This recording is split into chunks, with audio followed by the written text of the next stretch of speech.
Ini kita pertama patut mengapresiasi langkah Reskrim Mabes Polri ya. Dan ini kan satu proses yang kemudian ditunggu oleh mata telinga banyak orang. Iya. Hari ini dan hari-hari kemudian kejelasan status terutama Pak Basuki Cahayapurnama. Apakah seperti diduga melakukan penistaan agama atau tidak. Dan itu prosesnya kan dimulai hari ini melalui gelar perkara karena setelah kemarin juga tentu Reskrim meminta keterangan banyak orang, ahli, kemudian saksi dan macam-macam.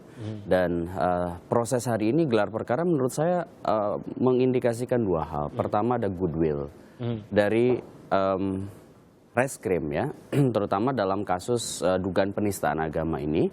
Kenapa saya bilang goodwill? Karena tentu perdebatan hukum nih, apakah kemudian gelar perkara itu terbuka atau tertutup. Betul. Dan Polri sudah memutuskan untuk gelar terbuka secara terbatas. Dan ini kan saya melihat sebenarnya karena proses yang menjadi perhatian banyak orang, mungkin ingin menunjukkan goodwill bahwa proses ini berjalan secara profesional dan transparan.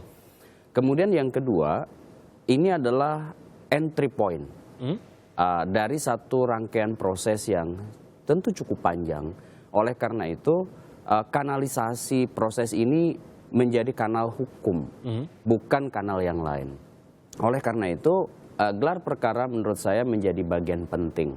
Jadi entry point bagi penyelesaian kasus ini. Kalau kita membaca dan memosisikan kasus penistaan agama, ataupun kasus lainnya, Mas Tim tahu pasti bahwa ini hal yang biasa ketika gelar perkara itu dilakukan. Yep. Oleh karena konstruksi hukum itu tentu butuh banyak hal, evidence, data ya. Dan itu kemudian data itu menjadi bacaan penting dalam memosisikan status dari Basuki Cahayapurnama. Oleh karena itu butuh kehati-hatian.